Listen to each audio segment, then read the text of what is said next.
Hi there guys, I'm Nikhil from Notion Hub, and in this video I'll be doing a camera comparison between Asus Max Pro M2 and the Honor 8X.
So guys, this is the footage recorded using the Asus Zenfone Max Pro M2 and the Honor 8X. On the left side I have the M2 and on the right side I have the Honor 8X, and I'm currently recording this video at 1080p resolution, and the audio on both phones is, audio is from the phone itself. So check out the noise cancellation and stabilization offered by the phone and let me know which one is better by commenting below this video.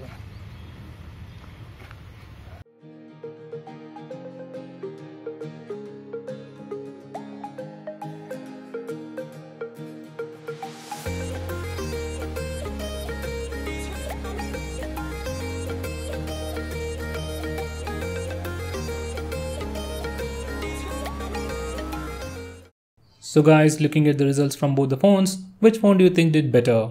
Do let me know by commenting below this video, and if you're planning to buy any of these phones, use the link in the description. It always helps the channel, and if you want us to make any specific video, tweet out to us with the hashtag AskGreedyTech on Twitter and we will try to make it as soon as possible. I'm Nikhil from Notion Hub signing off. Have a nice day. By the way guys, even this channel belongs to Greedy Tech and I am the same Nikhil from Greedy Tech. So see ya.